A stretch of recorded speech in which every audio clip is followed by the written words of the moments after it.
ఓం శ్రీమాత్రే నమః. భగవంతుడితో సంభాషించడం, ప్రార్థించడం ఎలా? మనకు ఎల్లవేళలా ఆందోళన, అశాంతుల నుండి ఉపశమనం కలిగించేది దైవ ప్రార్థన మాత్రమే. ప్రార్థన అంటే కోరికలను రైలు బోగీల వలె పెద్ద చిట్టాలా చదవడం కాదు. నిన్నటి దినం తమరి దయచేత సజావుగానే ఉన్నాను, ఈ దినం కూడా సజావుగానే ఉండేలా చూడు. నా వలన ఎవరికి అపకారం జరగకుండా ఈ దినం కూడా ప్రేమతో గడిచేలా చూడమని ప్రార్థించాలి.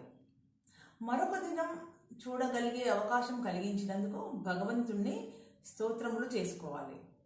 ఉన్న సమయాన్ని భగవంతుడి సేవ కొరకు వినియోగించాలి. ఇక మన సమస్యల సంగతి అంటారా?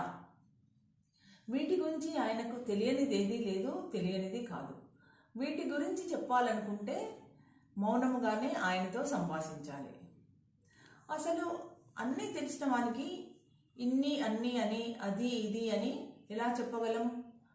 అసలు ఈ సమస్యల గురించి గగ్గోలు పెట్టి చెప్పనవసరం లేనే లేదు.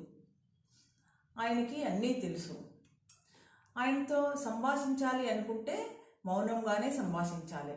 అప్పుడే ఆయన వినగలుగుతాడు. సరైన మార్గం చూపించి తప్పకుండా ఆదుకుంటాడు. మనకు ఏమి కావాలో మనకు తెలియదు.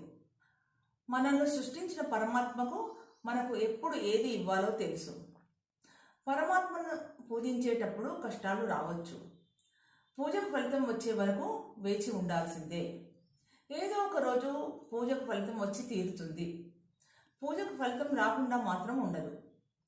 నోట హరినామం పలికిస్తూ, చెవులకు శివకీర్తనం వినిపిస్తూ, నాసికకు భక్తి పరిమళాన్ని అందజేస్తూ, కంటికి దివ్య రూపాలను చూపిస్తూ, పరమాత్మ పాద పద్మాలను చేతులతో స్పృశిస్తూ, భక్తుడు సదా పరమాత్మ సేవలోనే లీనమైతే ఆ భక్తుడి బాధ్యతలన్నింటినీ పరమాత్ముడే వహిస్తాడు అని పురాణాలు మనకు చెబుతున్నాయి.